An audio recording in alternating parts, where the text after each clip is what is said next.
सभी छोटे बड़े श्रोताओं को सुनीता भटनागर का प्यार भरा नमस्कार। ऑडियो स्टोरीज के हमारे चैनल कहानी जगत में आप सभी का स्वागत है। हिंदी कहानियों की श्रृंखला में आइए आज सुनते हैं मनीषा कुलश्रेष्ठ जी द्वारा रचित कहानी एक नदी ठिठकी सी। आकाशवाणी केंद्र के स्टूडियो में बैठी केतकी रिकॉर्ड्स, स्पूल और सीडीज सहेज रही थी। बस अब छुट्टी, अब 1 घंटे शास्त्रीय संगीत का कार्यक्रम होगा और वह आराम से बैठकर नॉवेल पूरा करेगी। पहला पन्ना भी पूरा न कर सकी थी कि इंटरकॉम बजा। केतकी, यस सर, रिकॉर्डिंग्स हैं तुम्हारी। एक काव्य चर्चा है और एक इंटरव्यू है जिसे मैं ले रहा हूँ, मगर कंपेयरिंग तुम्हें करनी है। सर, काव्य चर्चा तो राजेश कर रहा था। केतकी, वह मेडिकल लीव पर है। मीटिंग खत्म होते ही मेरे ऑफिस में आ जाओ। ठीक है सर। सोचा था मीटिंग खत्म होते ही घर जाएगी। सुबह 4 बजे से उठी हुई है, कुछ खा पी कर सीधे सो जाएगी। आज तो टिफिन भी नहीं बना पाई थी। यहाँ आकाशवाणी के आसपास तो चाय के अलावा कुछ मिलता है तक नहीं, और आज तो 3 बजेंगे इन काव्य चर्चा और इंटरव्यू के चलते। काव्य चर्चा भी किनकी? एक से एक धुरंधर स्थानीय कवियों की। स्क्रिप्ट तो राजेश बनाकर गया है, वही फॉलो करेगी। दिल्ली से रिले होने वाला शास्त्रीय संगीत का कार्यक्रम खत्म होने का नाम ही नहीं ले रहा था। 11:39 पर उसने टेक्निकल असिस्टेंट को इशारा किया, तब उसने रिले डिस्कनेक्ट किया। सभा समाप्ति की घोषणा कर जल्दी जल्दी उसने अपने बाल संवारे, टिश्यू से चेहरा पोंछा और हल्की गुलाबी लिपस्टिक होंठों पर फेर कर अपना बैग और रिकॉर्ड्स, स्पूल और सीडी संभाल कर बाहर चली आई। ड्यूटी ऑफिस की सारी औपचारिकताएं पूरी कर एक पूरा हरा भरा अहाता पार कर वह केंद्र निदेशक के ऑफिस पहुंची थी। बाहर शहर के एसपी की सरकारी गाड़ी खड़ी थी। आज चैन नहीं मिलने वाला, वह बुदबुदाई। Good morning sir. Good morning Ketaki, come in. इनसे मिलो, ये मिस्टर PS कुमार, हमारे शहर के एसपी। Good morning sir.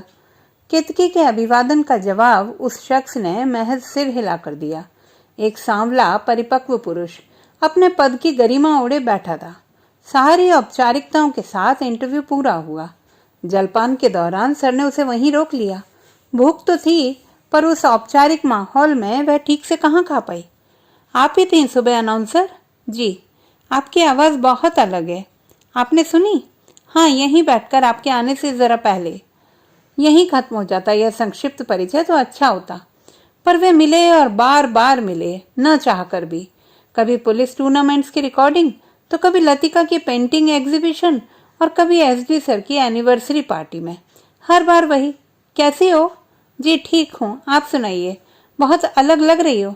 इस बार केतकी को हंसी आ गई। आज आप बता ही दीजिए सर कि ये अलग से आपका क्या अर्थ है, रोज से अच्छी या बुरी? देखो केतकी, मुझे ठीक से महिलाओं की तारीफ करना नहीं आता, इसीलिए या तो करता हूँ तो आपसे लोग हंस पड़ते हैं और मेरी वाइफ तो नाराज ही हो जाती है।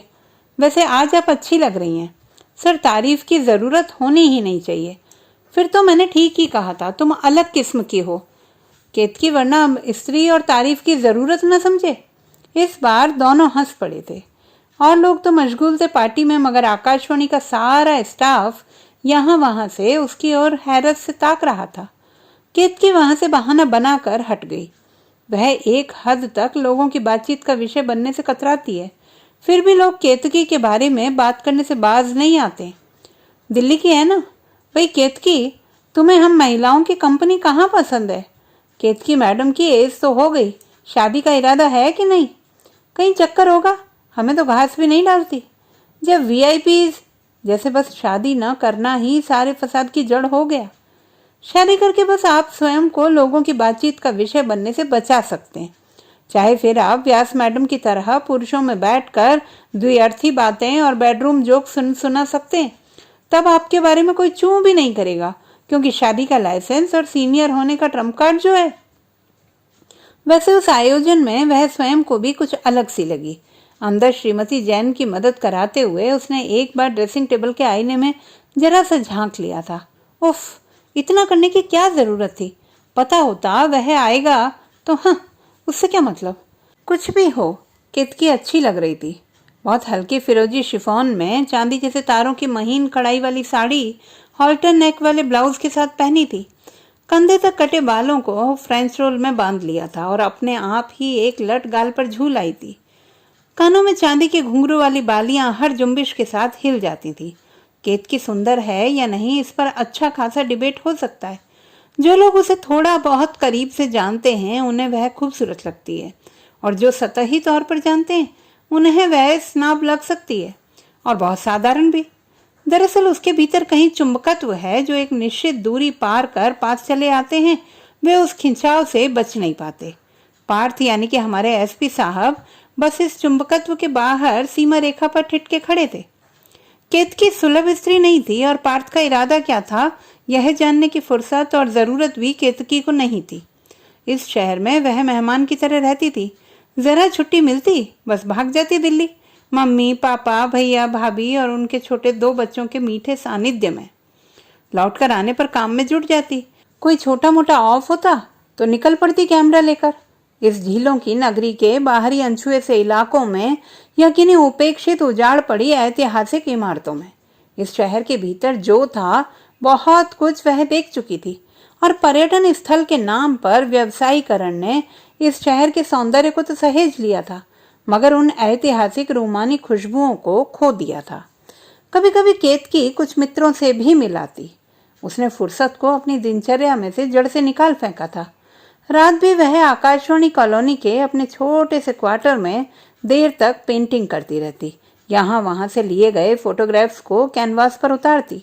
झील, पहाड़, मुर्गावियां, गौधुली में भैंसे लिए लौटता चरवाहा और घूंघट में से झांकती ग्राम्याएं और जाने क्या क्या। फिर देर तक टीवी देखती या नॉवेल पढ़ती जब तक ये आंख न लग जाती। जब से निशीथ साथ चलते चलते अचानक अजाने मोड़ पर मुड़ गया था तो ठिठक कर उस चौराहे पर उसके आसपास फुर्सत ही बाकी रह गई थी, और एक अंधेरा खाली कोना। बस 1 सप्ताह और वह उबर आई थी नई जिजीविषा के साथ। मम्मी जानती थी उनकी बेटी इतनी कमजोर नहीं, और उन्होंने उसे अकेला छोड़ दिया था। हाँ, पापा और भैया घबरा गए थे।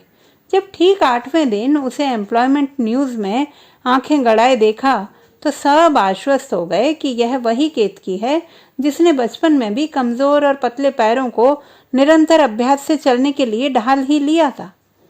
2.5 साल की पतली लंबी केतकी के पैर क्षीण थे और वह चलने में असमर्थ थी। मम्मी ने घबरा कर ऑल इंडिया मेडिकल इंस्टीट्यूट में दिखाया था। फिजियोथेरेपिस्ट के पास महीनों चक्कर काटे। मम्मी बताती हैं जब केतकी ने चलने की ठानी तो घंटों बालकनी पकड़े चलती रहती। कोई खींच कर ले जाना चाहता तो रोती थी या कमरे में ही कोई सहारा लिए चलती रहती। अंततः वह चल ही पड़ी। उसने IAS की तैयारी अधूरी छोड़ दी। वह सपना तो निशीथ और उसके साझे का था। बस एक दिन अनाउंसर बनकर इस छोटे से शहर में डेरा डाल बैठी। मम्मी पापा चिंतित हुए तो एक बार उन्हें साथ ले आई। आकाशवाणी कॉलोनी देखकर, स्टाफ के लोगों से मिलकर और केतकी में दुगना आत्मविश्वास पाकर वे आश्वस्त होकर चले गए। अब भी जब केतकी कई दिन घर नहीं लौट पाती तो वे दोनों आ जाते हैं। तो दोस्तों, ये थी हमारी आज की कहानी। आपको कैसी लगी कमेंट बॉक्स में लिखना ना भूलें। चैनल को सब्सक्राइब करें, लाइक करें और मित्रों के साथ शेयर करें।